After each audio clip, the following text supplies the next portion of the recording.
Então, vamos lá, nós estamos continuando aqui, e nós tínhamos dito que o Emmanuel identificou 3 momentos na emergência, né, de trazer à tona a obra do Chico, psicografada pelo Chico, em 3 momentos. O primeiro momento, a primeira fase, ele chamou de aviso, nós já vimos que era o Parnaso, e depois a segunda fase é chegada, chamada chegada.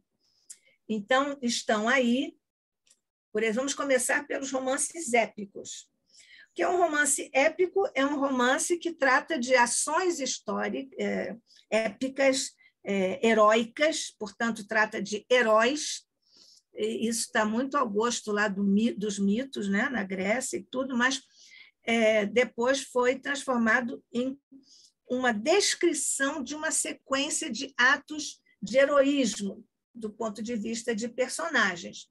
Então, são obras de grande fôlego, os romances épicos, até porque para ser épico tem que ser de grande fôlego, e, do ponto de vista do romance épico histórico, psicografados eles pelo Chico Xavier, que são, como nós sabemos, essa série, né?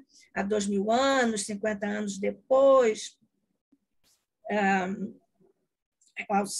Renúncia, Ave Cristo, enfim. Então, desse arcabouço de romance, nós temos a pessoalidade, que é personagem como criatura, como pessoa, em características humanas e tudo. E a transpessoalidade, que é aquilo que, naturalmente, atravessa a personalidade e nos dá uma outra visão, um outro conhecimento, uma outra perspectiva de outro nível de existência daquele espírito imortal. Pode ser na mesma encarnação ou em outra encarnação, porque, às vezes, mesmo no romance psicológico, está a personagem dormindo e ali ele se desdobra e depois ele volta e continua encarnado. Mas isso também acontece quando ele está desencarnado. Mais uma vez, a segunda parte de O Céu e o Inferno, a Justiça Divina, segundo o Espiritismo. Portanto, a pessoalidade, aquilo que é próprio da pessoa, e a transpessoalidade estão muito explicitadas do ponto de vista do conteúdo espírita nos romances épicos espíritas. A outra questão é o tempo, os valores temporais da ficção de personagens e do leitor. Quando nós estamos lendo um romance histórico, nós, às vezes, nos transportamos para lá. O Chico disse que, quando ele estava psicografando esses romances épicos históricos, ele se transportava para lá, ele vivia aquelas emoções todas e ele chorava copiosamente quando ele estava psicografando, naturalmente, porque ele sabia o quanto aqueles espíritos estavam se comprometendo, como nós hoje vemos em muitos momentos, em muitas situações da nossa vida, sobretudo a vida comunitária, a vida no sentido mais amplo, como, por exemplo, em períodos de guerras, nós sabemos o quanto, na transpessoalidade, esse tipo de personagem, quanto eles todos vão precisar se corrigir no plano espiritual e assim subsequentemente. Então, nós temos esses valores temporais e, do ponto de vista do tempo, nós temos o tempo que o leitor usa ou aplica ou destina para ler tal capítulo ou todos os capítulos ou de início ao final de uma levada só. Tem o tempo de personagem, que às vezes o personagem leva muito tempo. E temos o tempo cronológico. Esta ação passou-se em mês tal ou na semana tal, do dia tal ao dia tal. Isso não quer dizer que você leve aquele número de dias para ler o romance.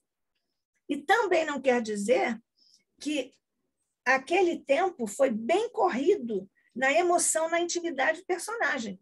Essas variações são os valores temporais que são diferentes desse ponto de vista, através de um método que assume uma dramaticidade nos romances épicos. O cenário, dos cenários, é uma coisa muito interessante. O Chico ia para os cenários, acabamos de dizer, ele ia para os cenários e chegava a chorar, porque ele estava descrevendo ali aquelas artimanhas, aquelas traições, enfim, tudo aquilo. E do ponto de vista da descrição das coisas que acontecem nos romances épicos, que são os romances psicografados pelo Emmanuel, nós vemos que o Emmanuel desvela uma série de informações que são descrições e que acabam sendo acertos históricos, como depois a obra de André Luiz vai trazer acertos científicos. Muitas coisas, muitas descobertas foram antecipadas nas obras de André Luiz, na série Luisina, só muito depois de estar publicada a série Luisina, é que a ciência descobriu aquilo. Nós hoje sabemos, trabalhamos lá na reunião de tratamento espiritual, e nós vemos que os espíritos levam para o tratamento, durante aquelas reuniões, equipamentos que não são conhecidos pela ciência da Terra. Então, o Espiritismo também desvela essas realidades, aquelas outras realidades que os formalistas russos têm interesse em descobrir, entre as realidades, aspas, reais, e como elas são retratadas, e assim subsequentemente. Então, nós temos acertos históricos, por exemplo, em 50 anos depois. É aquela obra em que o espírito Célia precisa sair da casa da família por uma série de descompassos familiares e tudo. Então, e ela vai ficar lá no mosteiro, mas ela fica disfarçada de rapaz, ela fica vestida de homem durante aquele tempo todo, sofre uma série de reveses por causa disso. E, naquele contexto, só se descobre a verdade de Célia, personagem, quando ela desencarna, que seria ele, mas aí foi descoberto nessa hora ela. Então, essa questão da realidade de personagem e realidade retratada, que os teóricos da literatura investigam como uma ficção, mas que, no ponto de vista da literatura espírita, é absolutamente real. E também está lá posto que a Célia é a Santa Marina da Igreja Católica. Esse também é um outro desvelamento dessa obra. Mas há 2000 anos também existem esses desvelamentos, essas descrições. Por exemplo, o Emmanuel descreveu a destruição de Jerusalém no ano 70 depois de Cristo. E ele colocou lá muitos detalhes que só muito tempo depois, em escavações, foram confirmados, e ele descreveu, por exemplo, o local exato por onde se deu a invasão do local, que era uma fortaleza, chamada Fortaleza em homenagem a Antônio, e que só muito depois, em escavações, é que foi descoberta, ou pelo menos comprovada. A destruição de Pompeia com a erupção do Vesúvio, que nós todos sabemos, porque Públio Lentulus, uma das encarnações de Emmanuel, desencarnou lá, o Emmanuel descreve isso com riqueza de detalhes. O anfiteatro estava muito cheio, as pessoas estavam se divertindo muito, havia muita festa, e, de repente, começou a aparecer uma fumaça, mas ninguém notou, ninguém prestou atenção àquilo. Houve tremores também, ninguém prestou atenção, até que sobreveio aquela nuvem, aquela poeira do vulcão, e uma poeira que destruiu o aparelho respiratório das pessoas.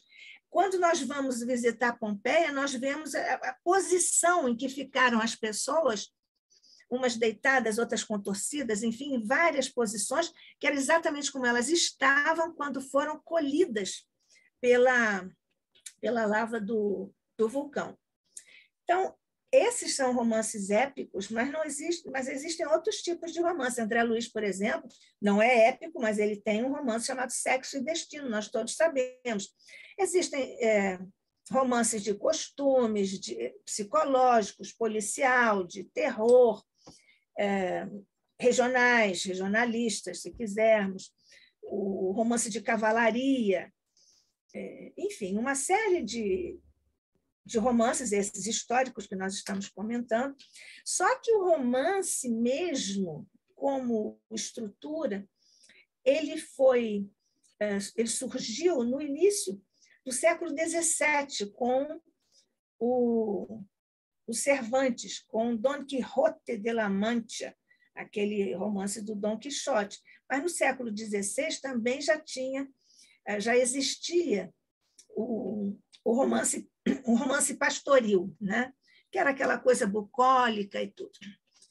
A questão do narrador, que nós já falamos do narrador também aqui nos romances épicos, nós vemos que o narrador pode ser onisciente ou pode ser parcialmente ciente, e às vezes ele não é ciente, ele vai logo escrevendo, às vezes pela psicografia, o narrador está distanciado e o médium não é consciente, então é absolutamente não ciente. Há elementos básicos nos romances, de um modo geral na prosa, mas nos romances isso se torna muito estrutural, que são as referências de tempo, de espaço, de personagem. Vamos vendo aos poucos isso. O tempo pode ser cronológico, que é esse da batida do relógio, que marca indiferentemente os tempos para nós, mas nós vivemos o tempo cronológico de uma forma diferente, de uma forma psicológica. E esse tempo psicológico, que é quando nós nos sentimos felizes, quando as coisas vão indo bem na nossa vida, ou quando nós estamos nos sentindo deprimidos, quando as coisas não estão indo bem, isso é o tempo psicológico que foi formulado filosoficamente por Santo Agostinho, quando ele ainda estava encarnado. E nós temos ainda o espaço, o tempo, o movimento, como se dá a ação, como se constrói a ação, como um personagem é responsável pela ação e pela ação e pelos movimentos dos outros. Por exemplo, em tempo de guerra, um invasor ele define muitas coisas e ele, então, acaba com a sua ação deflagrando outros movimentos e outras ações do outro lado. Se você escreve um romance a esse respeito, e já há vários a esse respeito escritos, nós vemos isso. Também dos romances históricos. E a duração.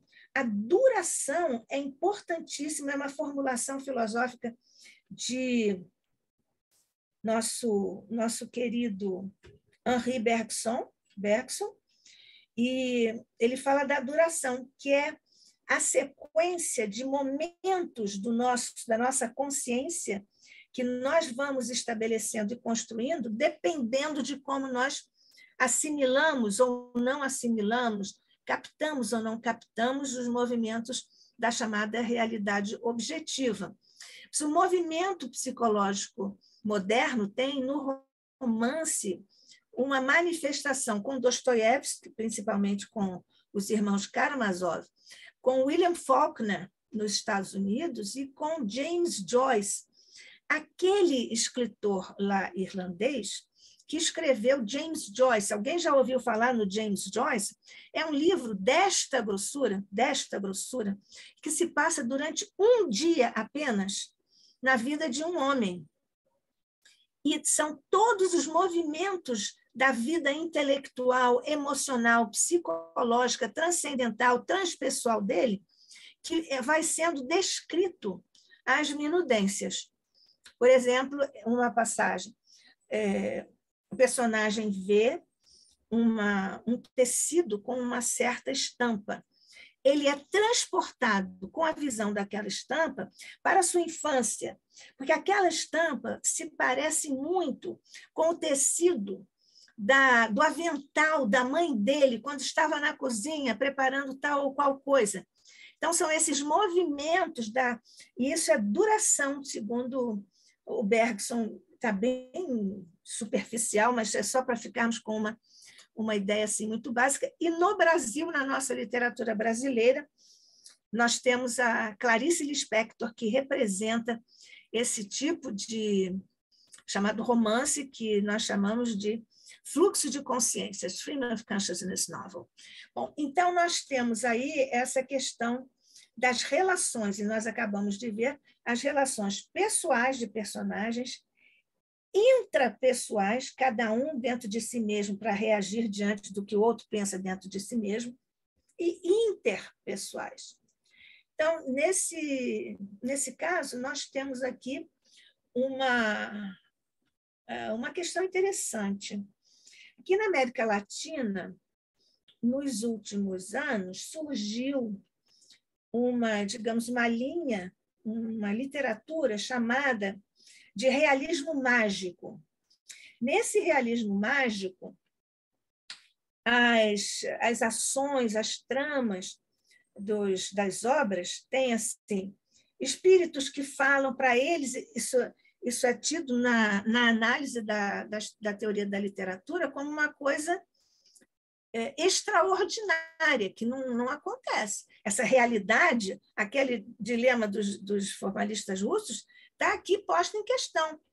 Os mortos falam, existem visões premonitórias, existe o surgimento do diabo e lutas do diabo, e outras coisas que são aparentemente inverossímeis, do ponto de vista dessa literatura concreta, são inverossímeis, mas não do ponto de vista da literatura espírita.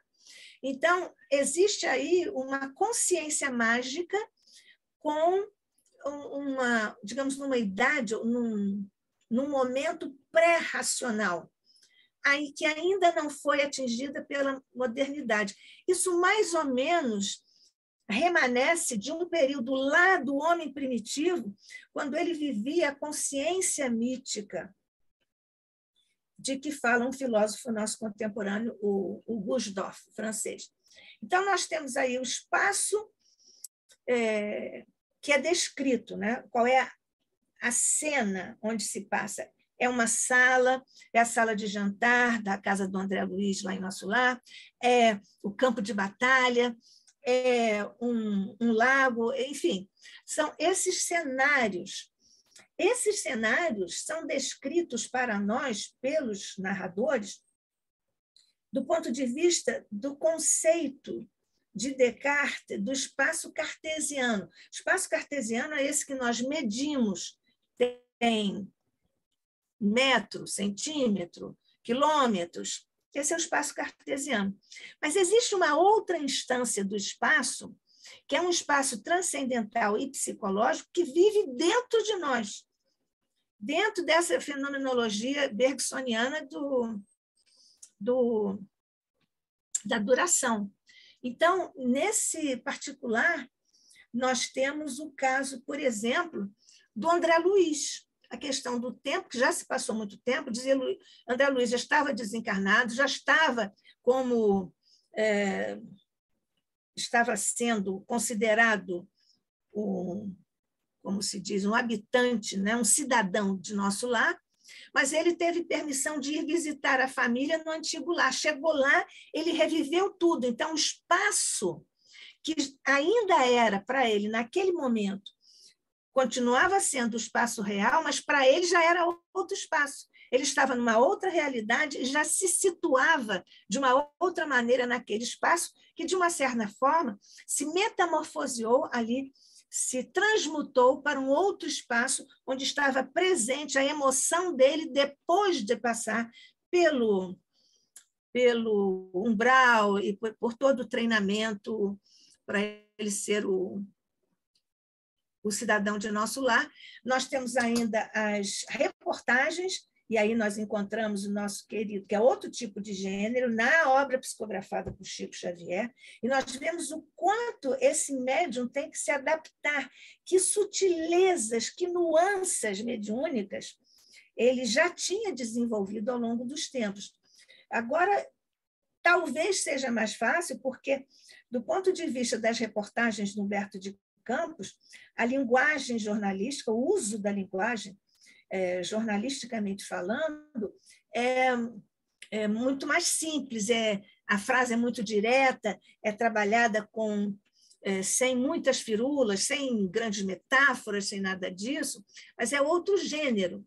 E institui também o que o jornalismo chama de lead, que é aquela série de perguntas. Se você prestar atenção aos bons jornalistas, quando eles apresentam as matérias, você vê que eles sempre vão, no texto deles, responder o que, quem, quando, onde e por quê. Eles vão sempre responder essas perguntas, podem acrescentar outras informações, mas estas respostas, ou seja, estas perguntas, estarão sempre lá. Humberto de Campos, além das reportagens, também escreveu contos pelo Chico Xavier, claro, crônicas, nós temos crônicas de além-túmulo, isso também perpassa toda essa outra trama, outras estruturas formais, esquemas formais dos vários gêneros, e aí nós chegamos, ainda nesse particular, nós temos o A Caminho da Luz, que nós já citamos, e o Brasil, Coração do Mundo, também já citamos, mas aí nós chegamos à terceira fase,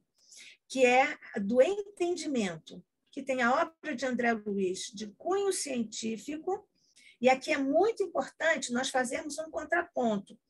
A obra de cunho científico é em prosa, necessariamente em prosa, sem metáforas, sem figuras, sem imagens, é tudo assim praticamente nu e cru, que não pode suscitar nenhuma interpretação. Se você estudar um livro de química com termos que suscitam interpretações, você pode fazer a experiência e explodir o laboratório. Por isso que não pode haver, isso se chama denotação em linguística, e a linguagem, o uso da linguagem na poesia é de conotação, que tem um cunho tem metáforas, tem figuras, tem imagética, que levanta ou abre um leque de possibilidades para você pensar em outras coisas a partir daquele uso. Sobre isso, é muito interessante que o Nosso Lar, que foi considerado uma obra de ficção à época, mesmo tendo dormido dentro da gaveta durante uns bons anos, por concordância da FEB e dos mentores, em 1941, o Emmanuel disse ao Chico que havia um grupo de algumas entidades espirituais que queriam trabalhar com ele, e que se destacava um cavalheiro espiritual, que estava sempre muito bem vestido, sempre muito circunspecto, que depois o Chico veio a reconhecer como sendo André Luiz. Mas só 3 anos depois é que chegou a lume o Nosso Lar. E nesse conjunto nós temos também a série Luisina, e temos também a Evolução em 2 Mundos, que é um dos livros que se destacam, considerado como um dos mais difíceis. Mas nós já falamos sobre as obras infantis, que estão na última etapa, vamos ver aí a gradação de importância e de dificuldade.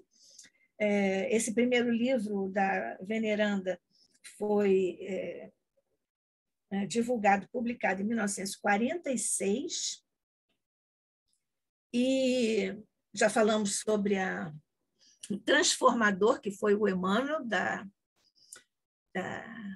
Veneranda, e tem aquele livro que é Os Filhos do Grande Rei, que agora lembrei, mas tem também um outro que é O Caminho Oculto, obras de Veneranda para todas as idades, para todos nós. Existem obras também no mundo jurídico, quando nós vemos aquela polêmica da assinatura do Humberto de Campos, que a família recorreu em juízo, então o espírito resolveu passar a assinar-se irmão X por causa dos direitos autorais, isso tudo em cima do Chico médium, e também aquele caso de um estudante, o José Divino, que era um vizinho, acabou, por acidente, assassinando o amigo, e o juiz, lá em Goiás, acolheu uma carta psicografada pela vítima, que do plano espiritual escreveu através do Chico uma carta inocentando o amigo porque aquele disparo tinha sido acidental. E o juiz Orimar, né? É bem conhecido esse caso, né? O juiz Orimar acabou inocentando o assassino, mas sem que tivesse desejado assassinar um amigo ou um dos melhores amigos. Existem muitas outras tonalidades, colorações, elementos subrepetícios, elementos estéticos, estilísticos, tudo isso na nossa análise, colocando também a literatura espírita como tendo uma envergadura suficiente para ser considerada em comparação com Henry James, por exemplo, com os formalistas russos, com o realismo mágico que nós acabamos de falar, porque a obra, por exemplo, as obras de Gabriel Garcia Marques, que tem essa estatura de alto nível de literatura. Então, a obra psicografada por Chico Xavier resiste à comparação técnica de todos esses gêneros e de todas essas características que são o escopo, são o alicerce, a estrutura dos trabalhos e dos gêneros, não só na literatura dita comum dos encarnados, como na literatura espírita, particularmente pela obra psicografada, grandiosa obra psicografada pelo Chico Xavier, que não teria podido psicografar toda essa gama, essa variedade, essa riqueza, se não tivesse ele próprio trazido de outras encarnações um grande cabedal de incorporação de virtudes intelectuais, né, de cultura, como também esse transbordamento de amor, de que ele é um exemplo dos mais altos na história da humanidade. Tanto que, em um jornal de uma localidade bem interiorana de São Paulo, em uma das matérias, o jornal disse que Chico Xavier é um beijo celestial na face do Brasil. É uma imagem lindíssima e nós, neste instante, reunidos em nome de Jesus, para celebrar um de seus discípulos mais fiéis, mais atentos, mais disciplinados às orientações do Evangelho de Jesus, que nós nos reunimos e a ti, mestre querido, nós te rogamos que multipliques as bênçãos em torno de nosso querido e inesquecível Chico Xavier, que também recebam essas bênçãos todos os espíritos que escreveram através dele, através do crivo do amor, da peneira de amor de Chico Xavier, um beijo celestial na face do Brasil. Que a paz de Jesus permaneça conosco hoje e sempre, que assim seja.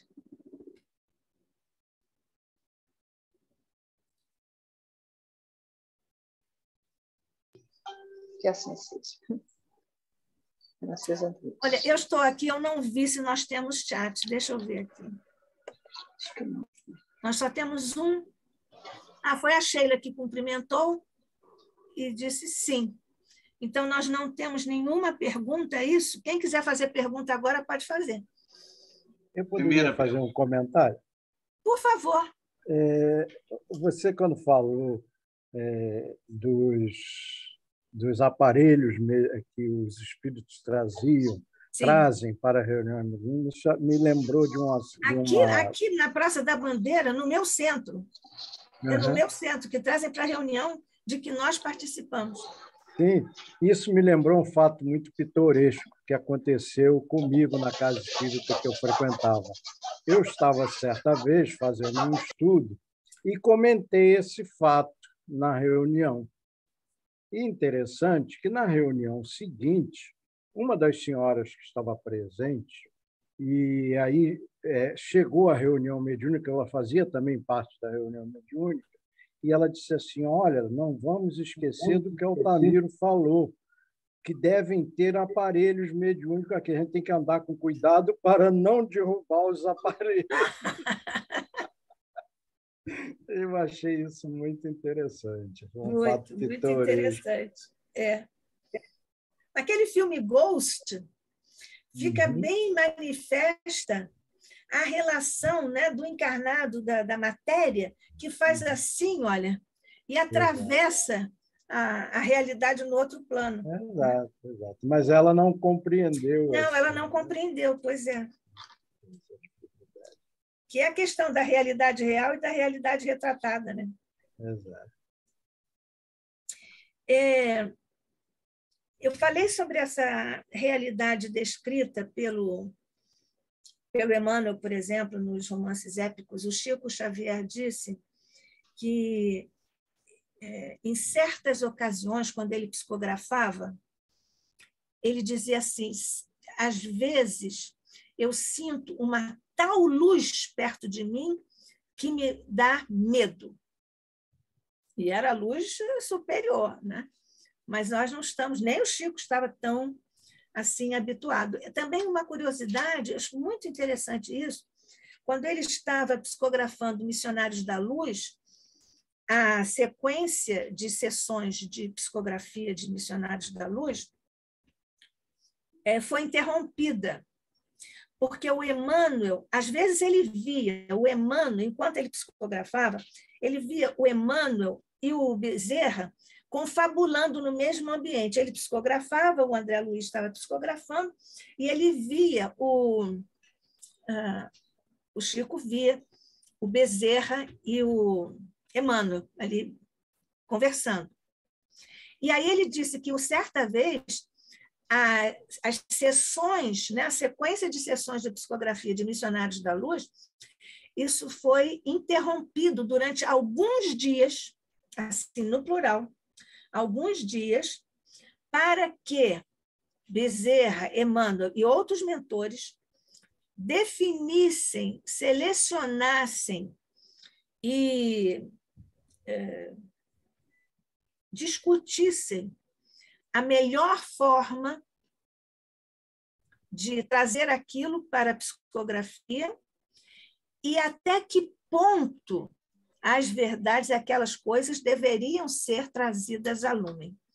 Então, é interessante, né? Porque ele estava lá disponível e foi interrompida a sequência para o próprio plano espiritual fazer um planejamento, um ajuste no planejamento, enfim, essa coisa. É muito interessante isso. Eu acho interessante isso. Isso é interessante porque nós, muitas vezes, nós temos ideia de que tudo está definitivamente programado, que não há uma reprogramação. E, na realidade, isso ocorre constantemente, né? Porque o mundo é assim. Né?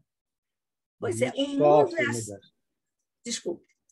Não, o mundo sofre alterações, sofre mudanças de acordo com determinadas situações. Pois é, porque o mundo muda, porque nós mudamos Exato. o mundo. Né?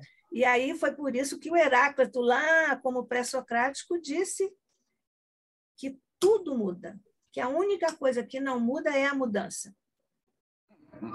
E foi ele que disse, nenhum homem passa 2 vezes pelo mesmo rio, porque o rio já passou por experiência, ele continua fluindo, e o próprio homem também já passou por experiências, por vivências, mesmo que ele esteja quieto, calado, ele está vivendo uma coisa, e já é diferente. Esse é o Heráclito. Muita sabedoria. Muita sabedoria. Alguém quer fazer mais uma observação? Eu queria. Uma pergunta. Sim. Diga, Hegel. O senhor não ia falar, Sofilza? Pode falar primeiro, eu aguardo. Fiuza, vai? Bom, vocês decidam. Falei primeiro. Então, vou lá. Nádia, no início da sua exposição, você me ficou... Prevaleceu uma palavra muito importante que eu selecionei, que foi a palavra conhecimento. Sim. Né? A forma como ela é transportada para a nossa filosofia espírita. Porque, de acordo com o próprio desenvolvimento da doutrina, os espíritos vêm para essa nova experiência, né, a cada encarnação, para evoluir. E a evolução ela é resultado de nossas escolhas. É um resultado. Agora, como nós vamos escolher se não conhecemos? A base para a escolha é o conhecimento.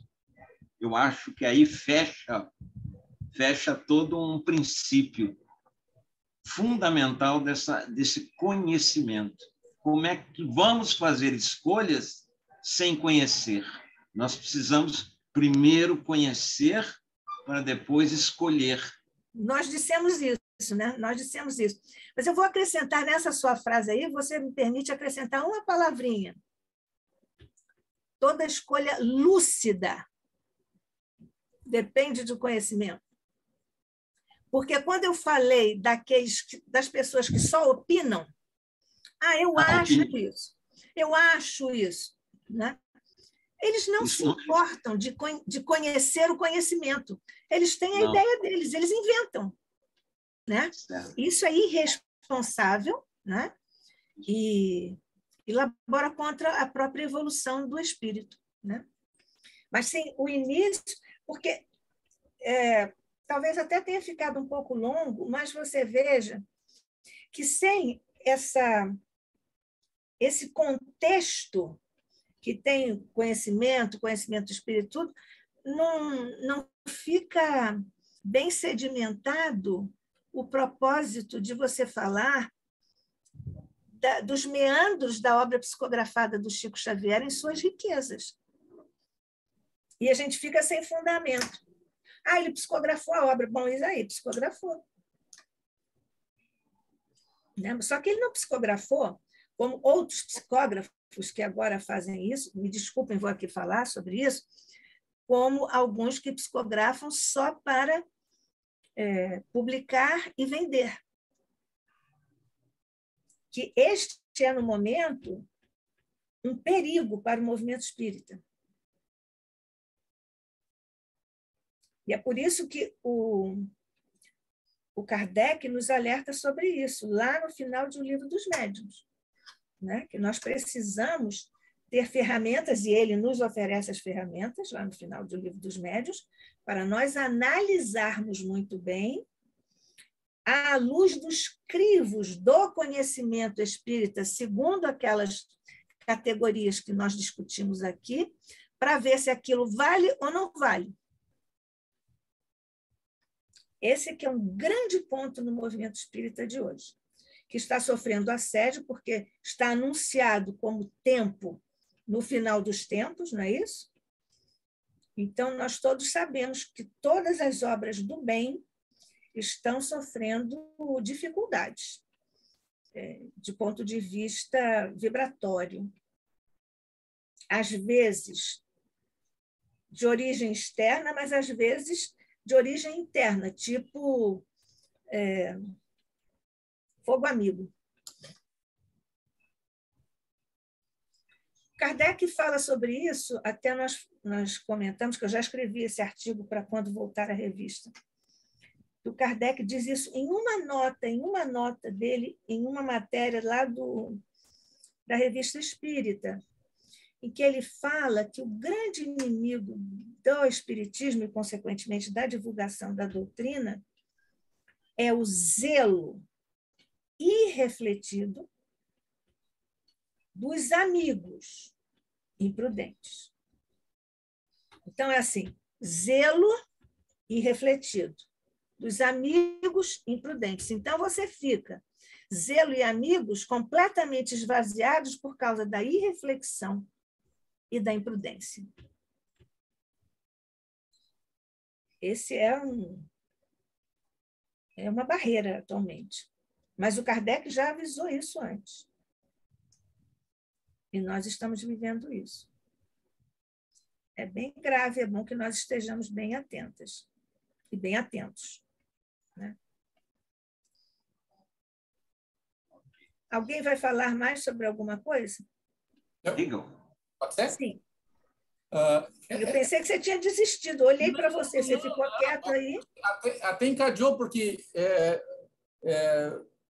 pegou o gancho do seu Fiuza ali, e é mais ou menos essa linha. Mas antes de eu fazer a pergunta, essa passagenzinha que a senhora falou está no livro dos médiuns?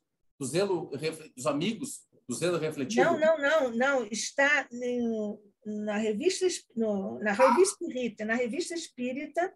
Outro dia nós falamos aqui, quando a Ju Korngold esteve conosco, você perdeu os nossos painéis, mas eu disse no ar, porque eu procurei. Está ali na minha revista Espírita. Depois eu apanho e eu te digo que foi o caso. Né? Eu escrevi um artigo sobre isso, e o artigo ficou até um pouco longo, porque isso aí é uma coisa muito importante. Só consegue nos mandar depois? O artigo não está publicado ainda, eu te mando a referência da revista. Tá? Porque é quando nós retomarmos a revista, e no nosso planejamento estratégico, a revista, pelas suas características, pelas necessidades que nós temos das características do trabalho na revista, a revista vai ser a última etapa do nosso trabalho aqui no nosso planejamento. Nós estamos seguindo o planejamento. Então tá. Posso fazer a pergunta, então? Por favor. Não, como o senhor Fiuza falou, e a senhora colocou uma coisa que me chamou muita atenção. A questão do autoconhecimento, isso é bem de filósofo, né? A questão da doxa e da episteme, né? E achei muito interessante isso. E gostaria que a senhora falasse sobre isso, sobre o autoconhecimento, porque a partir de uma opinião, ou seja, as pessoas têm opinião sobre tudo, mas isso não quer dizer que tenham conhecimento, né? Então, que a senhora pudesse trabalhar isso, juntando com outra coisa também que me chamou muita atenção. Foi quando um químico vai fazer o seu texto, ou seja, tu não fala de qualquer jeito, né? Ou seja, tem um caminho. Mas, ao mesmo tempo, como a senhora falou, tem aquela questão poética, ou seja, tem aquela margem que tu pode fazer, né? Eu gostaria que a senhora juntasse essas duas capacidades. Em que momento eu tenho que, ou seja, eu tenho que conhecer a mim e a própria doutrina para que não dê uma explosão na química, mas, ao mesmo tempo, aquela margem de novo. Ou seja, tem coisas que realmente, como nós, como co-criadores, temos que tentar, da melhor maneira, evoluir a nós mesmos e a própria doutrina. Eu não sei se foi claro ou fiz um... Eu acho que sim. Se você, eu vou responder de acordo com o que eu entendi. Se eu não tiver entendido corretamente, você me elucida, tá bom? A primeira questão sobre a explosão do laboratório, no exemplo que eu dei, diz respeito às características do uso da linguagem. A linguagem tem várias funções do ponto de vista da ciência da linguística. Uma das funções é conotação e a outra função é denotação. Então, quando você escreve uma obra científica, um artigo científico, ninguém pode ter dúvida nenhuma sobre o que significa cada palavra que está ali. Isso nós chamamos de função denotativa da linguagem do sistema linguístico. Não pode haver nenhuma interpretação. Porque aí eu digo, se houver ali uma palavra que suscite mais de uma compreensão, mais de uma ideia, quando você, se for o caso, você vai fazer uma experiência no laboratório, você entende de outro jeito e pode explodir no laboratório, porque você entendeu de outro jeito, né? Porque o termo não está usado corretamente, porque tem que ser o uso denotativo da linguagem, que não são palavras que não admitem nenhuma outra interpretação. Já a outra função, nós estamos nos detendo só nessas, né? Porque tem outras funções. Já a outra função é a conotação. A conotação é a capacidade que tem os termos, ou às vezes a estrutura da frase, ou às vezes o uso associado de uma palavra a outra, de suscitar mais de uma ideia, portanto, mais de uma interpretação para aquilo que está escrito. A poesia se caracteriza por isso. Alguns gêneros de prosa também se caracterizam por isso, que você lê ou você ouve e você diz, isso pode ser assim. Aí o seu colega diz assim, o Altamiro, que está aqui do seu lado na tela, o Altamiro diz assim, não, Hegel, isso aí não é o que está dito ali. É isso assim, assim. Aí o Fiuza, que está com assim, olha, uma expressão, diz, não, entendi uma terceira coisa. Isso é que é a conotação, porque é a presença, é um envoltório, é uma coloração emocional de que se reveste a palavra ou a estrutura, a frase, entendeu? Então, isso é conotação. A linguagem, o uso da linguagem na poesia é conotativo. E na prosa na prosa do discurso científico é denotativo. A prosa pode ser poética, mas ela não segue as mesmas regras, porque a prosa tem regras próprias e a poesia também tem regras próprias. Por exemplo, se você vai escrever poesia, você vai escrever em versos alexandrinos ou octossilábicos e assim subsequentemente. A rima, você vai fazer rimas emparelhadas ou não vai ser emparelhado, vai ser alternado, enfim, ou então vai ser verso livre, não tem rima. Então, existem regras próprias. As regras na poesia são mais passíveis de serem transgredidas, e os poetas transgridem mesmo, e na prosa nem tanto, mas existe uma prosa que tem as colorações, a sensibilidade, a delicadeza da poesia. Por exemplo, por que eu, pessoalmente, sempre me refiro ao Leon Denis como filósofo-poeta? Porque você lê um livro do Leon Denis e você percebe um enternecimento, não é isso? É um banho assim de sensibilidade.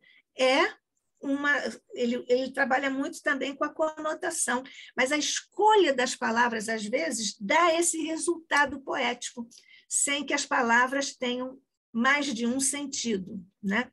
Quando eu digo que os poetas transgridem as regras da poesia muito mais do que os que escrevem prosa, mas aí eu vou lembrar de uma frase que, na verdade, é um verso, numa poesia que o Manuel Bandeira, nosso grande Manuel Bandeira, escreveu quando a Cecília Meirelles, nossa grande poeta, aqui é uma outra licença, porque o feminino de poeta é poetisa, mas nós transgredimos, e grandes poetisas hoje nós chamamos poetas.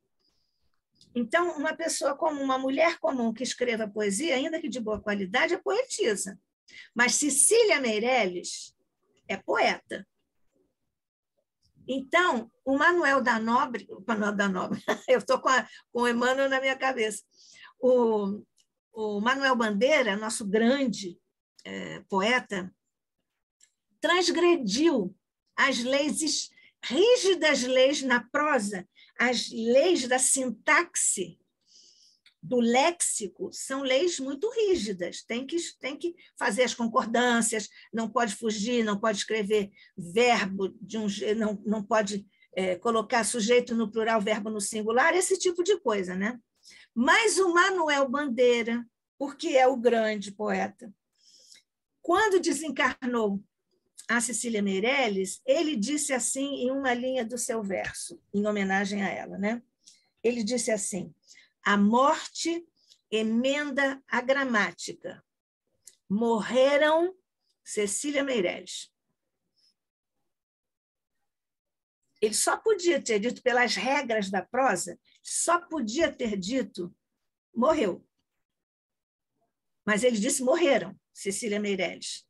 Que do ponto de vista formal está errado, mas do ponto de vista do poeta tem aí uma outra imagem, tem uma outra mensagem, né?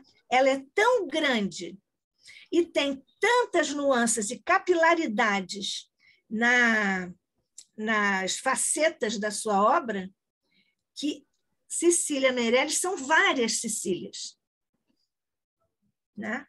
Eu acho isso bastante interessante. E ficou, né? E ficou, é assim mesmo. Tem uma outra questão bastante interessante, o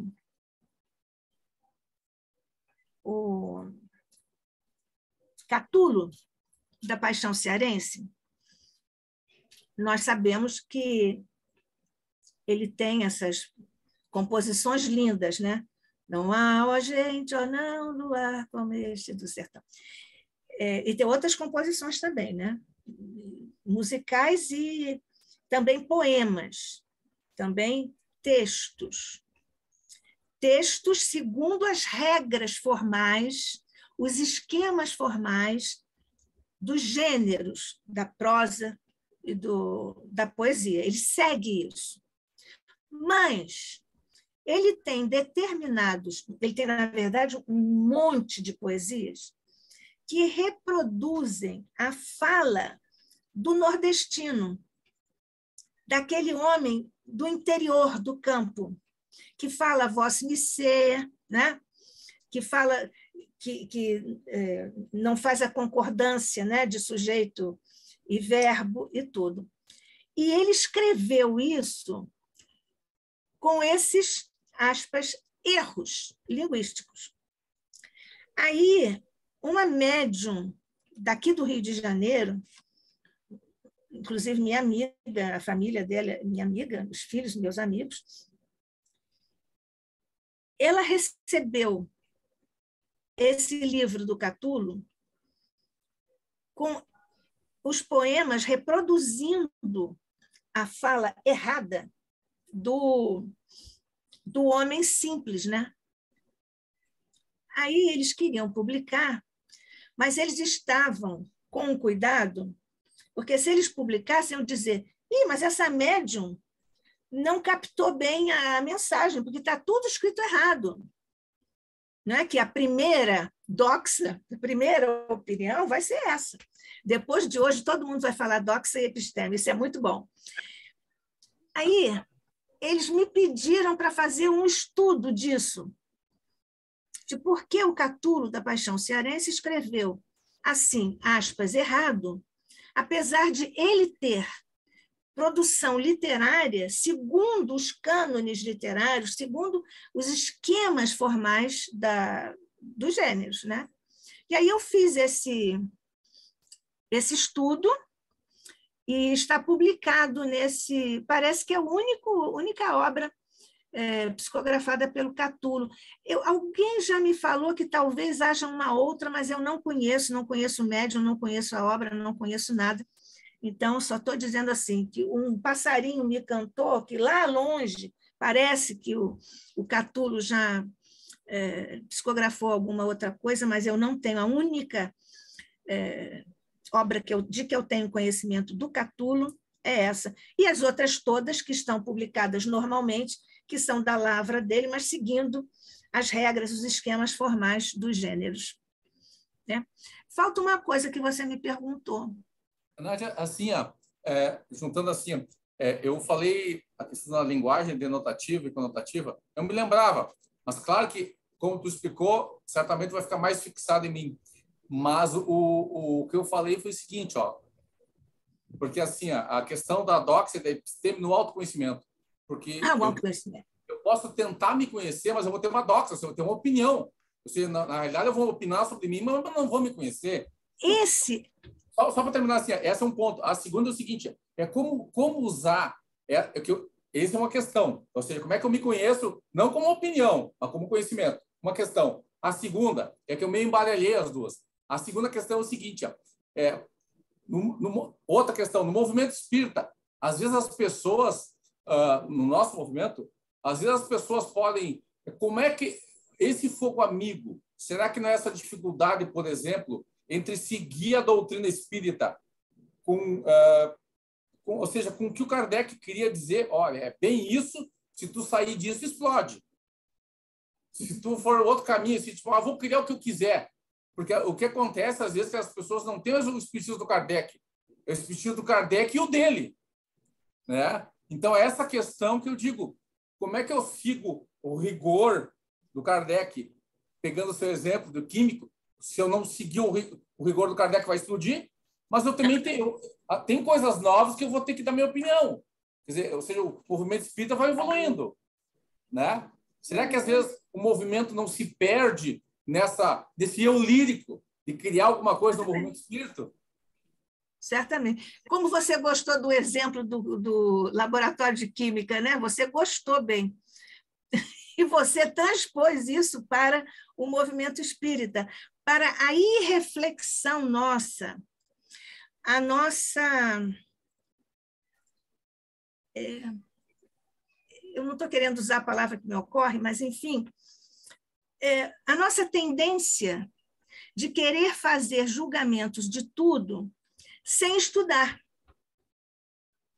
Porque você veja, uma das tônicas nas linhas argumentativas da codificação é: vocês estão discutindo e até julgando o espiritismo sem estudarem o espiritismo.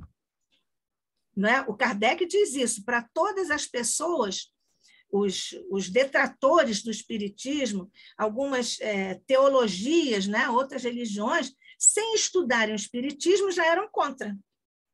O Kardec sempre falou isso. Então, nós espíritas resolvemos também julgar coisas doutrinárias sem estudarmos aquilo a fundo. Ou então, tem uma informação assim epidérmica, um tipo de conhecimento epidérmico, é tudo muito superficial, muito rápido, muito rápido. Leio aqui um pouquinho, o WhatsApp me manda uma coisinha, eu leio aquilo do WhatsApp e já formo uma tese, e já discuto o espiritismo. Isso é de uma irresponsabilidade, é de uma irreflexão, assim, aterradores. Mas, na verdade, nós temos aí uma questão que o Freud chama de autorreferência. Isso é um delírio de autorreferência.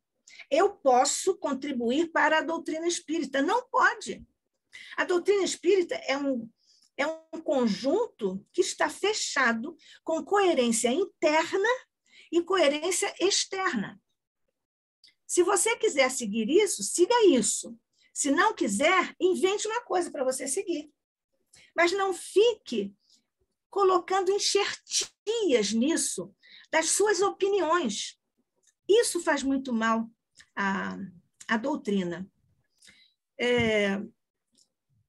Existe uma questão de o próprio movimento espírita precisar fazer um exercício de autoconhecimento. O que nós, movimento espírita, estamos fazendo? Que coisas nós estamos permitindo que aconteçam? Para que coisas nós estamos fechando os olhos? Para que coisas e para que comportamentos nós estamos passando a mão na cabeça? Se nós dizemos que Jesus é o máximo, Jesus disse sim, sim, não, não. Na hora de dizer sim, sim, não, não, ninguém quer pagar o preço. Então, esse exercício de autoconhecimento para o movimento espírita está mais do que passada a hora para ser feita. E de uma forma ampla, de uma forma, digamos assim, profunda e hermenêutica, né?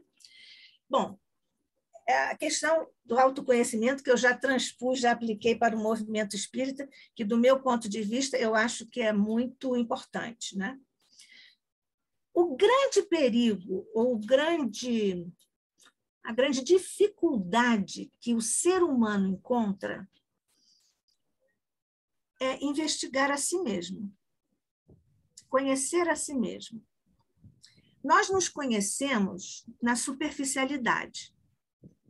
Nós nos conhecemos e até alimentamos a persona, o homem velho, o homem que gosta, por exemplo, hoje, o homem que gosta de ser né? Celebridade.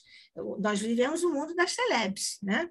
O mundo dos reality shows, o mundo do WhatsApp, achando que isso é critério de verdade. Isso não é critério de verdade. Eu chego lá e entro no WhatsApp ou em qualquer coisa, em Instagram, que seja, e eu digo isso assim, assim. Aquilo é o que ela acha, ele acha. Eu respeito. Mas eu não tenho que incorporar isso, coisa nenhuma da minha parte, se eu não concordar. Porque tudo que chegar para mim, eu tenho que passar pelo crivo. Qual é o crivo? O crivo, depois me lembro de falar do crivo do Sócrates. O crivo é a minha intimidade. E o crivo é como eu sou e quais são os meus valores e quais são as minhas facetas, porque tem aquela história, né? O coração é terra que ninguém pisa.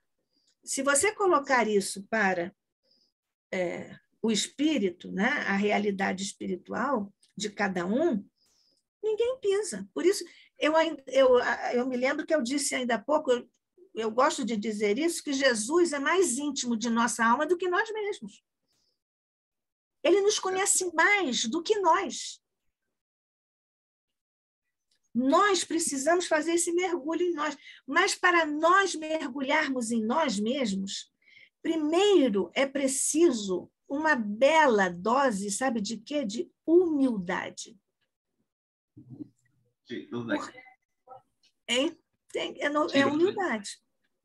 Porque se eu busco a minha verdade, do que eu sou realmente, eu tenho que estar pronta ou pronto para encontrar o que eu estou procurando.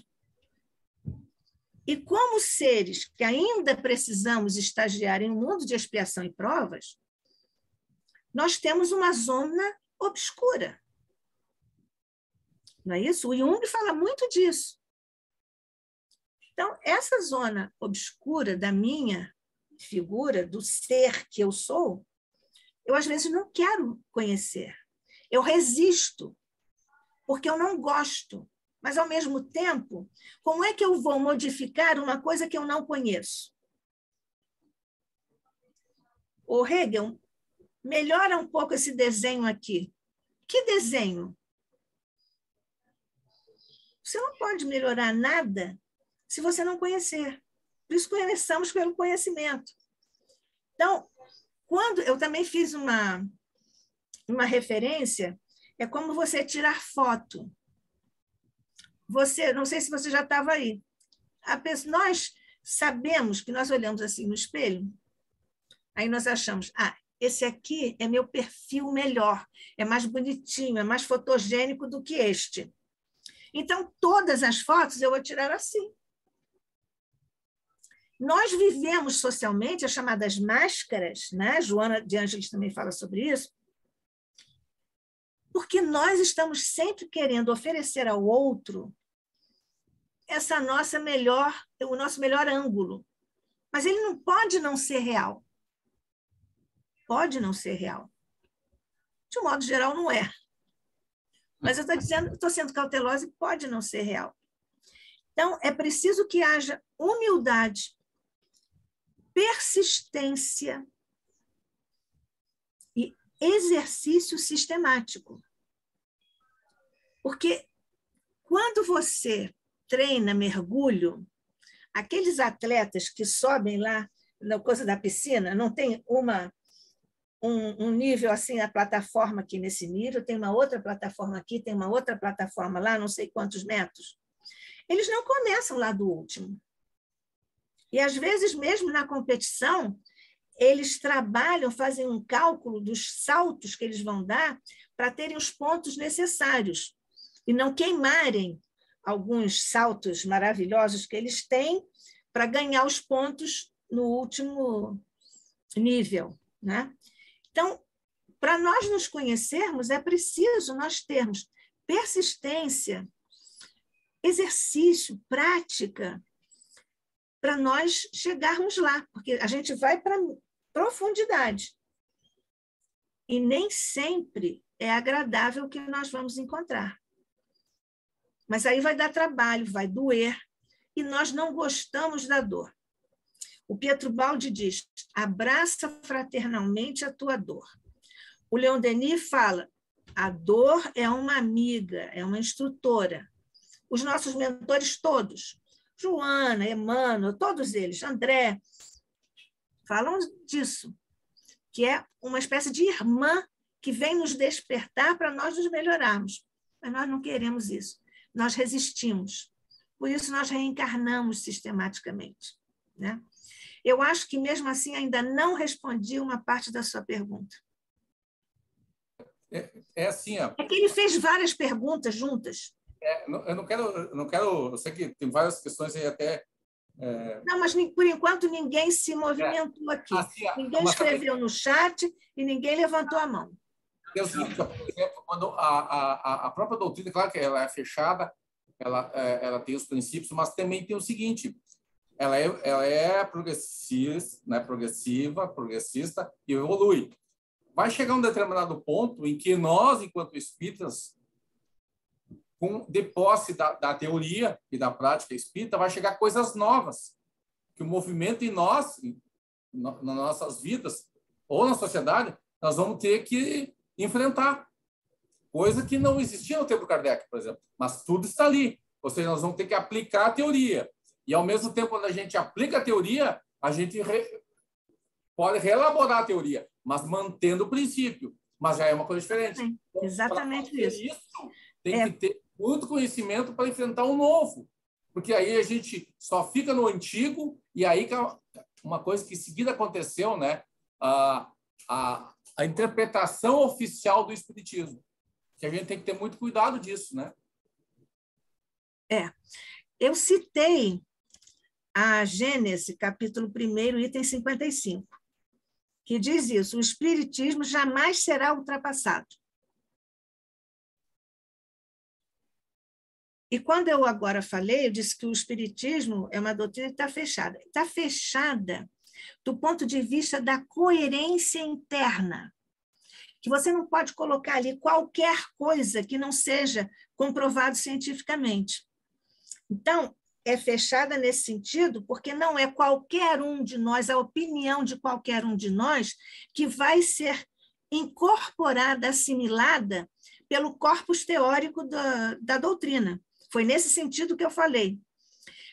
Quando nós dizemos que o Espiritismo vai assimilar toda e qualquer descoberta da ciência obtida com o rigor da metodologia científica, nós estamos dizendo, bom, mas então o Espiritismo não está completo.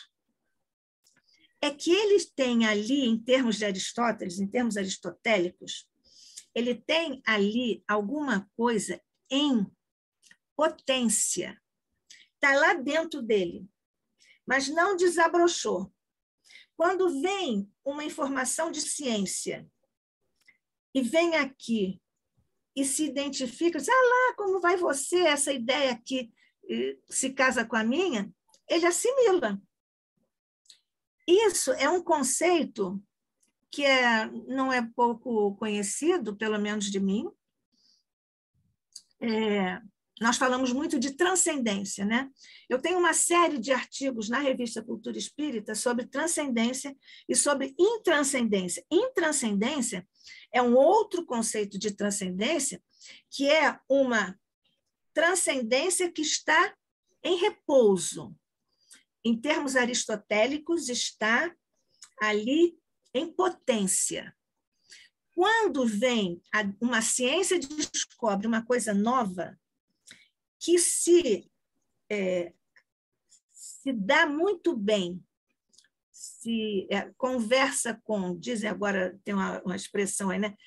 Que é muito próxima e que faz um conjunto com uma ideia que já está lá, ele assimila, o Espiritismo assimila. Isso se chama intranscendência. Escrevi já 2 artigos sobre isso. Isso está publicado, né? Então, a doutrina espírita está fechada porque ela só assimila aquilo que ela tem dentro de si como potência.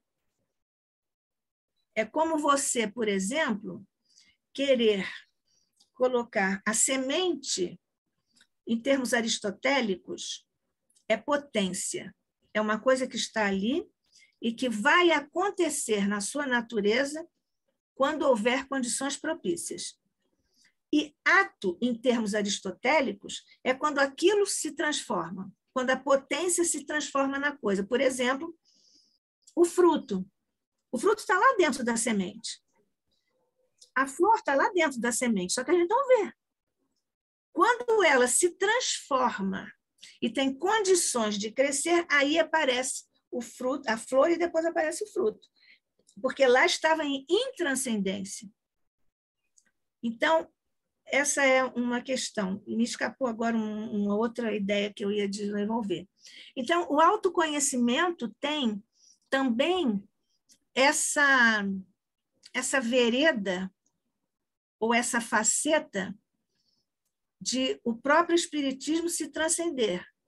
Mas ele só se transcende nos seus próprios termos, com coisas que já estão lá dentro, não coisas que nós queiramos colocar quaisquer coisas lá.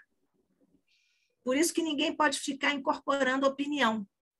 Eu penso isso. Será que Jesus... Não tem isso. Não tem isso. Tem que ser assim, sim, não, não, pelo conhecimento, pela investigação, pela dedicação ao estudo. Nós agora vivemos a síndrome da velocidade. Tudo agora tem que ser bem rápido. Então, o conhecimento fica em aspas porque ele fica muito superficial, fica epidérmico. Não sei se respondi, eu fico sempre com a impressão de que eu não respondi as tuas perguntas. Não, respondeu bem, muito bem, é ótimo. Okay. Uma reflexão muito boa. Não sobrou nada, né? Não, valeu, pegou da intimidade ao exterior, o movimento físico. Olha, a Sheila, desculpe te interromper, a Sheila disse, minha bateria está acabando, é uma pena. Obrigada pelo estudo, um excelente final de semana a todos. Obrigada, Sheila. Da próxima vez, querida, vê se você coloca bateria in full para você vir aqui para o ICEB, tá bom? Porque a gente precisa que você esteja aqui também. E a Lilian, para todos, boa tarde a todos, preciso sair agora. Gratidão pelo estudo e reflexões. Fiquem com Deus. Obrigada, querida. Você também vai com Deus e você também, Sheila, vai com Deus. Alguém tem mais alguma observação, algum comentário, alguma ideia, alguma opinião? Aqui pode ter opinião. Gostei, não gostei, está ruim, não está, pode ter, e pode dizer. Agora, como é importante, eu noto que vai passando o tempo, como o Chico cada vez está mais importante, né? A simplicidade pessoal dele e a profundidade do conhecimento, né? Olha, você sabe, eu tive na faculdade, na minha primeira formação, que é letras, eu tive grandes nomes. Desde quando eu estava até no clássico, eu fui aluna de grandes nomes da cultura do Brasil. Todos eles, porque sabiam muito, dominavam o seu campo de especialização, todos eles eram de uma simplicidade absoluta. Uma simplicidade pessoal absoluta. Porque quem sabe mesmo é simples. Quem não sabe é que fica fazendo mundos e fundos para se mostrar, para se apresentar, para virar celebridade, para todo mundo conhecer. O Chico, nós falamos sobre o Chico, né? Ele ficou lá, aspas, escondido nas montanhas mineiras. Ele ficou lá. O Sócrates preferiu um corpo feio. O Platão era lindo e jovem. O Sócrates já tinha mais idade e era feio. Mas os grandes preferem corpos fortes a corpos bonitos. Porque eles não querem gastar ou desgastar a sua energia para neutralizar a inveja, por exemplo. E aqui todo mundo fazendo 50 plásticas por ano para ficar lindo. Pois é infantilidade mesmo, mas o que se pode fazer? A gente respeita, podem ser pessoas ótimas, caridosas, maravilhosas, mas no autoconhecimento, elas precisam de um mergulho maior, como eu preciso, como todos nós precisamos. Não estou dizendo aqui que os outros meus companheiros precisam e eu não, eu também preciso. Eu também, todos nós precisamos num mundo de expiação e provas, a não ser que sejam os missionários. Mas aí eles já vêm aqui para nos lecionar isso. E se nós formos espertos, nós seguimos. Por isso que tem que ter olhos de ver e ouvidos de ouvir. Para evoluir rápido, porque aí a gente não precisa da dor. Né?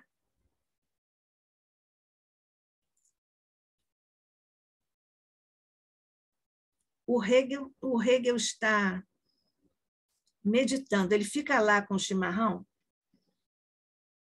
ele fica ali construindo mais uma pergunta. Pode fazer, Hegel. Tem duas coisas que a senhora falou aí que me marcou. Que Jesus conhece mais a nós que nós mesmos e a gente evoluir rápido para não ter dor. Exatamente. Essas aí foi realmente vai ficar se marcado em mim, porque quer evitar dor, evolui rápido. Exatamente. Como é que a gente evolui rápido? No trabalho. Sobre nós mesmos, fazendo autoconhecimento, exercícios e tudo, e no trabalho mesmo, de você colaborar, instituir valor com o seu trabalho mesmo aqui para a economia do mundo, para a sociedade e tudo. Com isso, sabe o que nós fazemos? Nós trocamos a dor pelo trabalho. Que a lei nos facilita isso, nos faculta isso. A lei de Deus nos permite. Você não precisa ficar sofrendo. Você trabalhe. E quanto mais nós trabalhamos, nós sabemos, nós melhoramos o peso específico do nosso perispírito. Estudando André Luiz, Evolução em Dois Mundos, que, aliás, é aquela obra que está lá na série dele, né? Evolução em Dois Mundos. Tem peso específico do perispírito, se você faz muito bem ou se você não faz bem. Aí, o que você faz? É o que comumente se diz, constrói karma. Quem constrói karma tem que resolver o karma, tem que corrigir. Agora, pode corrigir de uma forma consciente, fazendo exercício de autoconhecimento e tomando uma deliberação. A partir de hoje, não vou mais fazer isso. E quando colocar-se, ou se descobrir, se surpreender fazendo, não, eu não posso, agora eu já caí, não posso fazer mais. Eu fiz um esquemazinho sobre isso, que está no livro Ascese, o Ascese do Espírito, né? Que está aqui no ICEB, um livro de capa amarela. Né, ô Fiuza? Está lá. Como é que chama o livro? Ascese? Ascese, é esse aqui, ó.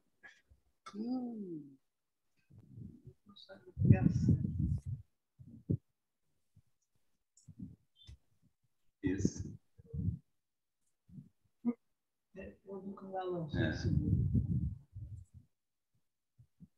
Esse é seu. É meu. De minha autoria, eu quero dizer. O exemplar é meu também, é de minha autoria. E a gente, para adquirir, tem que ir buscar no IFEB? Não sei Pode. se... Pode pedir. Ah, Você manda pelo correio, é isso? Manda pelo correio. Opa! então, vou fazer o pedido. Olha, é a Sese do Espírito, o caminho evolutivo do ser segundo o Espiritismo. Vou te mostrar o esquema, peraí. Nádia do Couto Vale. Sim, senhora. Ó, ele tem 3 partes. A terceira parte é 3 mecanismos de evolução do homem na Terra. Aí o primeiro capítulo é do erro ao acerto, a psicopedagogia cósmica da autossuperação. O capítulo 2º, fraternidade, caminho para a transformação, e o capítulo 3º, tolerância e diálogo interpessoal e interreligioso. Tem outras 2 partes, religião e o homem na Terra, com 2 capítulos, e espiritismo e evolução do homem na Terra, com 4 capítulos. Eu vou buscar aqui o esqueminha que eu te falei aí. Preciso ler com urgência, Nádia. Eu vou seguir só o esqueminha. É uma honra. Eu quero o esqueminha, não precisa livro. Para marcar a opção certa ali, é o esqueminha. Tem um esqueminha, peraí. Né? Eu não estou achando aqui o esqueminha. Para marcar a opção correta ajuda, né? O macete. Sim, eu faço esquemas. Eu tenho esquemas também no meu outro livro. Gente, cadê o meu? Ah, também. Como é que a gente faz o pagamento, hein? A gente faz como paga a mensalidade? É o mesmo, é o mesmo processo. endereço, o mesmo banco, mesma conta, igualzinho. Você Então, pode fazer pelo Pix. Você me dá o valor, então? Você passa o valor para mim. Eu posso mandar o valor, se mandar o e-mail, você pode passar o e-mail para o e-mail do ICEB e eu pego os seus dados para passar o preço e conta do banco ou Pix. Eu já eu tenho pago a mensalidade pela conta. Vou fazer do mesmo processo, né? Mesmo processo, só que eu preciso que você mande endereço direitinho, porque a gente tem que mandar pelo correio, né? Sim, sim. Tem 2 esquemas aqui. Um esquema está diagramado e o outro esquema não está diagramado, que é do capítulo 3º, que é Evolução e Evolucionismo Biológico e Metafísico, que é um artigo que foi premiado, foi primeiro lugar, a FEB ganhou, porque eu publiquei isto quando daquela data do Darwin, e aí a FEB ganhou o prêmio por causa do meu artigo, e eu, pessoalmente, também ganhei esse artigo que foi publicado no Reformador, lá aqui. Então, tem aqui o esquema, seria o esquema, mas eu coloquei só assim, listado, né? 6 itens aqui, 6 itens do outro lado. 6 itens. Evolucionismo biológico e seleção natural, que é o esquema do Darwin, e evolucionismo metafísico espírita e a seleção natural espiritual. Isso do ponto de vista, evidentemente, do Kardec e do Evangelho, né? Mas o que eu estava pensando, eu pensei e queria te mostrar, é esse aqui, ó.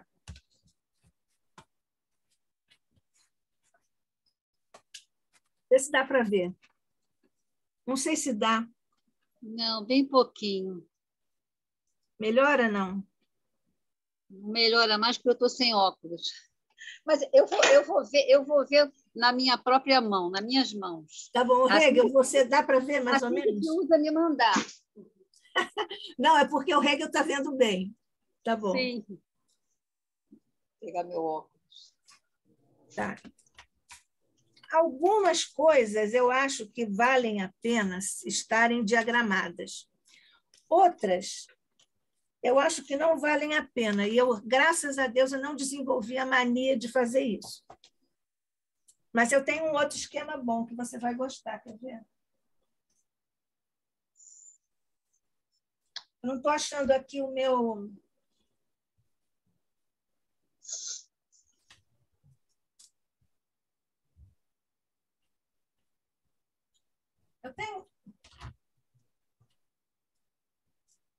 Eu tirei daqui. Eu tenho um livro chamado Reflexões à Luz do Espiritismo. Eu vou procurá-lo em outro canto, se você quiser. Você quer ver?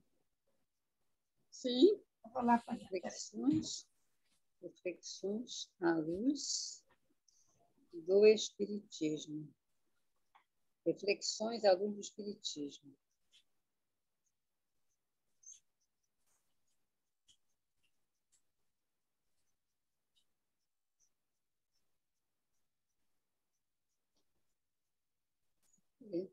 A César, Nádia.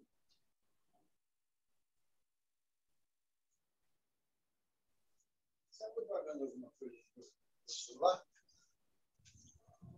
No seu celular, não. Depois eu vejo. Deixa eu ver aqui que a Nádia foi pegar um livro. Vou pegar um livro para me mostrar. Palestra. Papel? Ela foi pegar um livro para me mostrar agora, que eu vou mandar pedir um livro. Quem? Lá no ICED. É Nádia. Ela saiu para buscar o livro. Espera aí, fica aqui para você ver.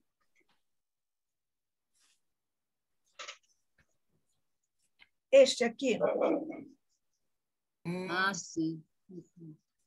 Bonita capa. Bonita Essa mesmo. essa capa aqui eu também acho bem bonita. Isso aqui é um quadro da minha sobrinha. A tela é redonda. Que legal. Que lindo. Que lindo. Em azul fica mais bonito. Acho que vocês não estão vendo bem com azul. Sim, não. Está vindo muito bem o azul. Uma onda, né? Parece Tá? É bem bonito. Sim, o azul está bonito.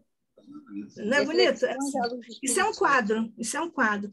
Ela quis me dar o próprio quadro. Eu falei, não, você já me deu, já é a capa do livro. Fica na sua casa.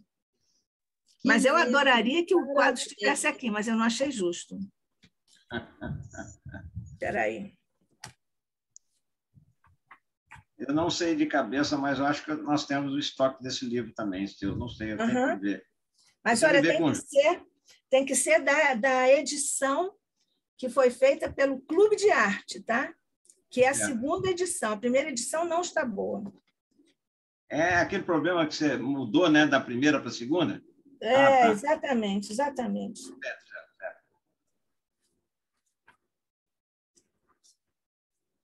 Provavelmente, se eu não tiver lá, talvez o Clube de Arte ainda tenha, né? Não sei, mas você deve ter. Olha, o capítulo é da satisfação das necessidades à felicidade. Aí, a minha base teórica é aquela hierarquia das necessidades humanas básicas do Abraham Maslow, que todo mundo conhece e todo mundo conhece esse esquema. Está dando para ver o esquema aqui? Sim. Tá. Aí eu fui desenvolvendo a ideia. E aí eu fui colocando aqui o pensamento da Joana de Ângeles. E aí eu mesma escrevo aqui, com licença da mentora, eu vou fazer aqui um diagrama do pensamento dela. Está escrito aqui, está escrito aqui. Você é muito correta. Aí eu fiz aqui, olha. Para a gente ficar com a mesma percepção que nós temos do Maslow e da Joana. Agora, esse aqui é o que eu construí. Esse aqui é meu mesmo, com base no que eles falaram.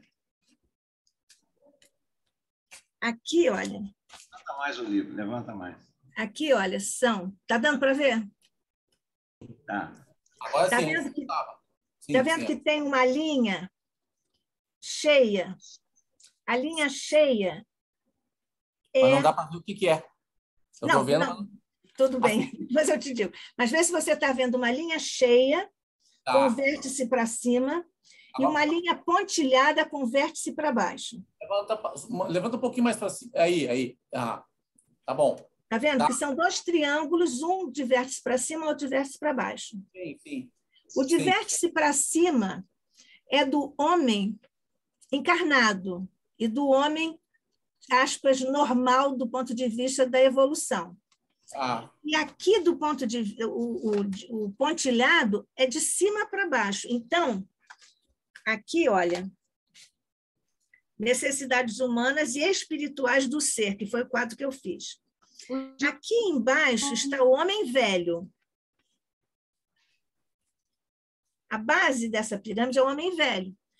Que esse nível aqui é o nível da satisfação das necessidades básicas de comer, beber, praticar sexo e tudo. Aí vai subindo. Então, esse homem aqui, o homem velho, que adora ficar aqui se locupletando das coisas materiais, das coisas mesmo, né? Ele tem, no nível evolutivo, o pico desse triângulo, ele tem no nível de espiritualidade, de autorrealização, muito pouca coisa. Olha só o que sobra para ele aqui. É um pedacinho muito pequeno.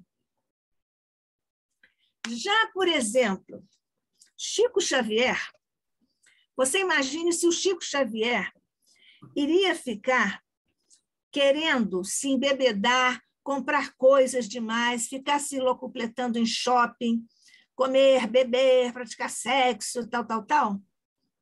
Não. Então, esse nível de necessidades humanas básicas, o pico desse triângulo fica aqui embaixo, nas humanas básicas. Então, para ele, é o mínimo necessário para ele comer, beber, vestir e tal. Então, isso aqui é o homem espiritualizado, o homem regenerado, e aqui é o homem velho. Aqui o livro. Hein? Suspende um pouquinho. Suspende um pouquinho o livro. Você estava muito baixo. Sim. Isso. Sim, dá para ver bem.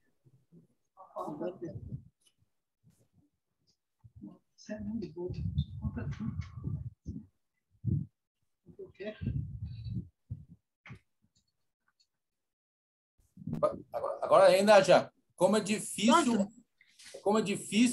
uma coisa que me chama a atenção é como é difícil tu tentar te manter e não entrar no burburinho do mundo, né? Sim. A gente está envolvido em tudo que é notícia e quando vê, tá, mas onde é que eu estava mesmo? Exatamente. Por isso que o Espiritismo diz que nós estamos no mundo, mas não devemos ser do mundo.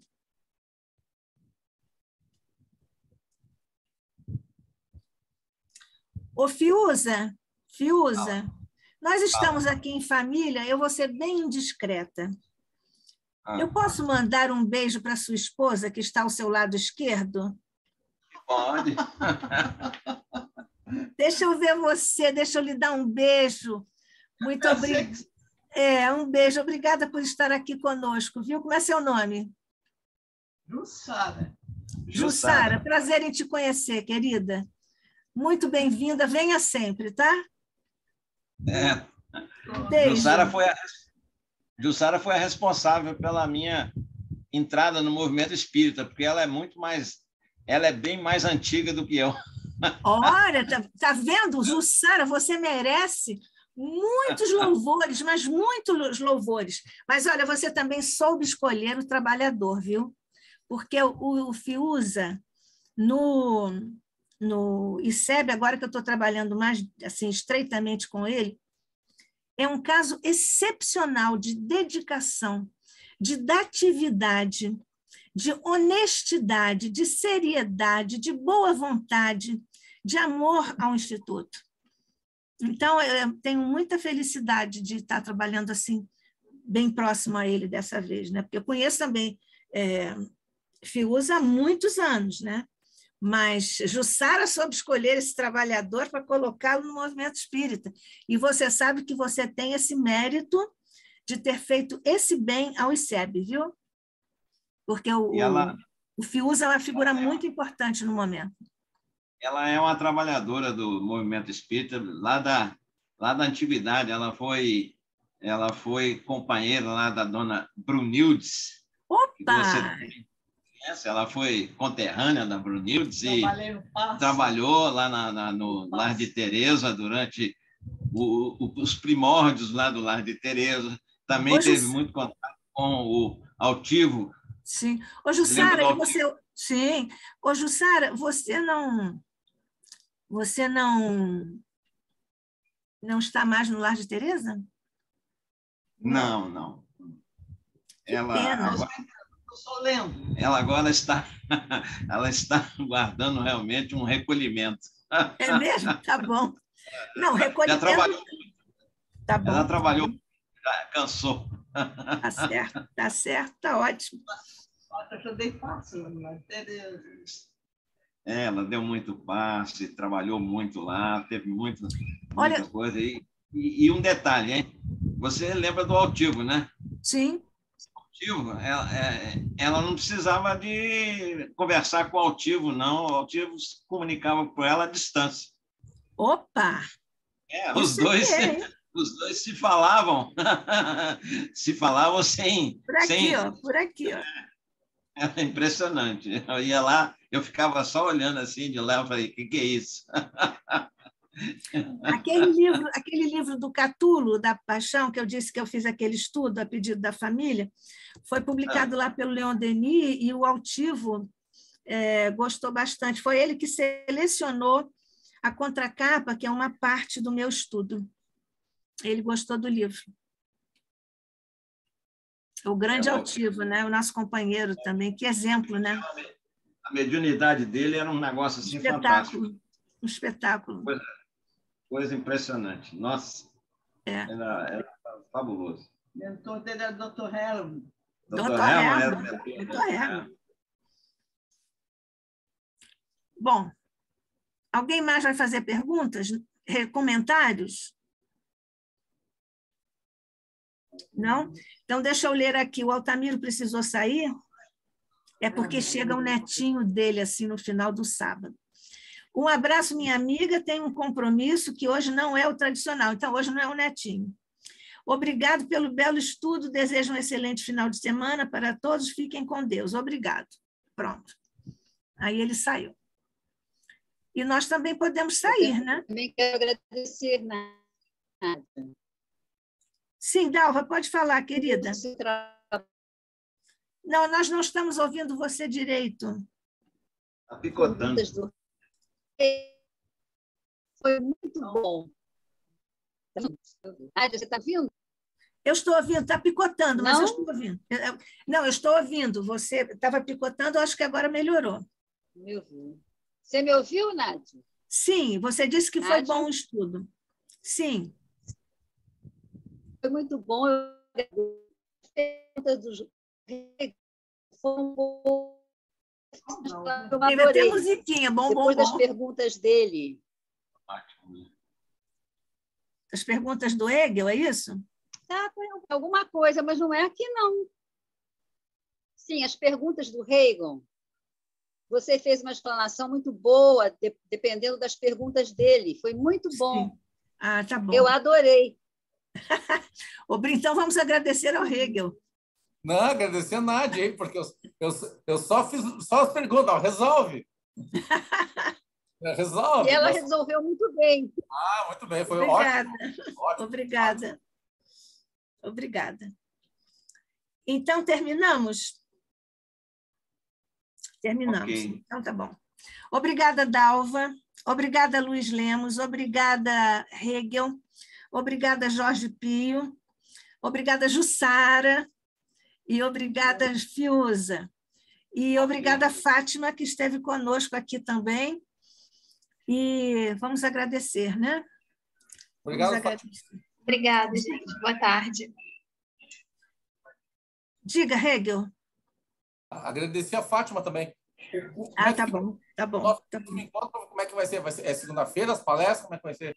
O próximo é segunda-feira. Segunda-feira vai ser 8h30 às 10 da noite, que é o horário mais ou menos do Centro Espírita, e é com Rosa Rita Martins. Ela vai falar sobre epigenética e o seu papel no bem-estar físico e espiritual. Recomendo a todos. Nossa, é muito boa a palestra. recomenda não faltar. Aliás, a programação, ninguém falte, viu? A coisa nenhuma, porque a gente precisa ampliar aqui o número de participantes do ICEB. Hegel, você está no grupo ICEB? Está, não está? Sim, sim. Então, você entra lá e você tem acesso a tudo. Toda a programação, todos os horários. Sábado que vem não vai ter, né? Isso, né? Eu agora não estou me lembrando. Não, sábado que vem não. Nós temos só, nesse semestre, mais 2 sábados, que são em julho, ó.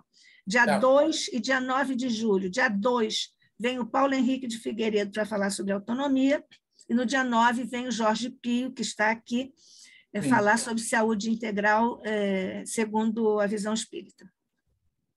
Tá bem? Eu tinha pedido a Fátima, mas não deu para entrar na hora, sim. Um texto que caiu para a minha oração de manhã, da manhã de ontem. E é um livrinho da Sheila, publicado pelo Lar de Teresa. Tá assim, intitula-se Amor, e eu lembrei do Chico. Em mensagem na obra O Evangelho segundo o Espiritismo, Lázaro nos diz que o amor é o requinte do sofrimento, do sentimento. O amor é o princípio da vida universal. Se não, lembremos Jesus, o Cristo de Deus. Ela botou aqui para mim. Deixa eu colocar aqui. Eu preciso aumentar, Fátima. Ótimo, maravilha, maravilha. Começando, o amor é o princípio da vida universal. Se não, lembremos Jesus, o Cristo de Deus. O Evangelho nos conta que em apenas 3 anos no seu trabalho de evangelização, o Senhor estabeleceu uma nova ordem de valores, influenciando não apenas os que estavam em torno de si, mas paulatina e gradativamente todos os povos do mundo cristão. Obviamente, não foi pela ciência, muito menos pela arte oratória intelectualizada. Foi pelo foco ardente do amor solar que irradia do seu magnetismo irresistível. Sim, pelo amor. Anotemos ainda que não raro a ciência e conhecimento, depois de iluminarem uma inteligência, por vezes levam séculos para sublimar e libertar a consciência portadora dessa mesma inteligência.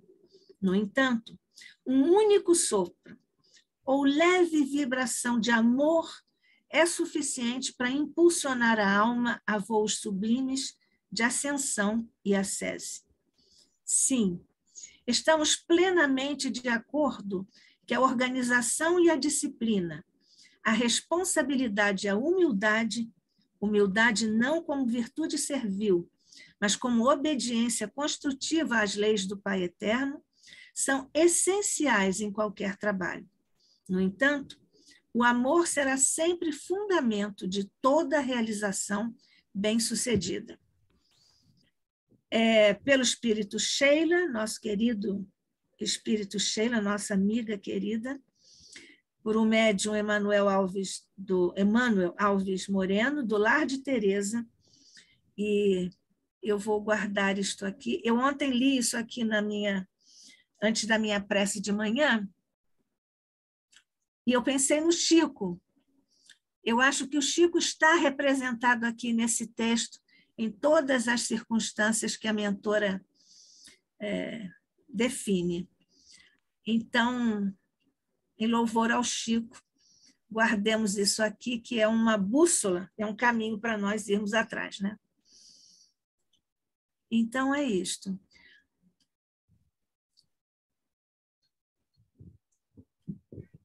Obrigada, vamos orar para encerrar a nossa tarde de amor, de fraternidade, de sinceridade, rogando, Mestre querido, agora os nossos pequeninos corações rogam ao teu coração magnânimo a misericórdia, a assistência, o envolvimento, o alívio e o conforto para todos os teus irmãos que sofrem na terra, por motivos e causas de natureza vária.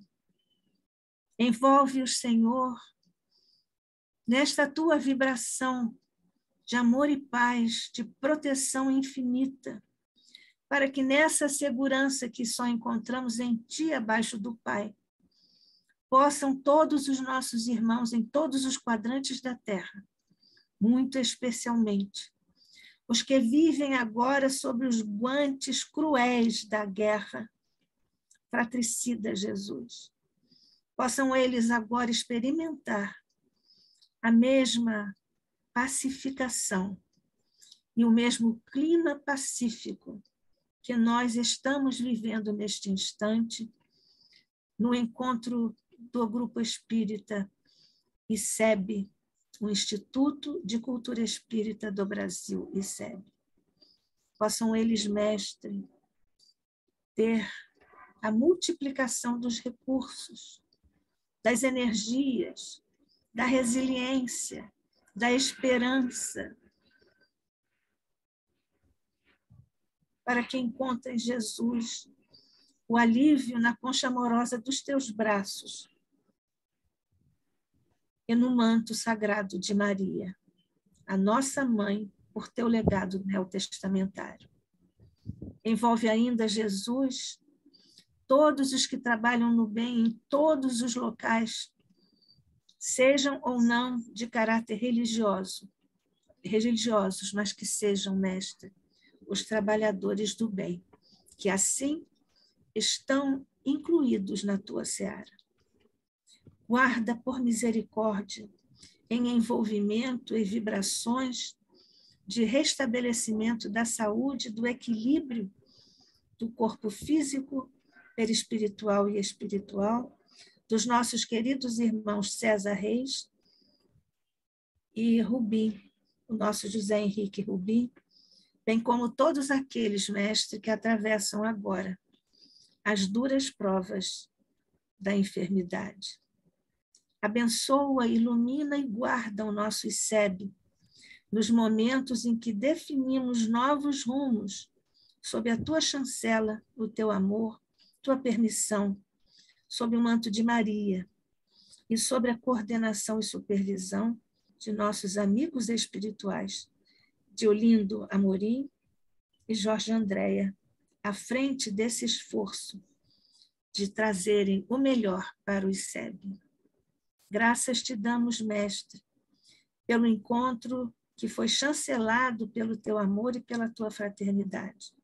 Mas ainda te rogamos que assistas também à nossa reunião na próxima segunda-feira, às 20h30 da noite, às 20h30, com nossa companheira Rosa Rita Martins, que falará sobre epigenética. Guarda-nos sob tua paz e tua luz, abençoa todos os cantos e recantos de nossos lares e de nossas casas. E fica conosco, mestre, hoje e sempre, sob a graça de nosso Pai. Assim seja. Assim seja.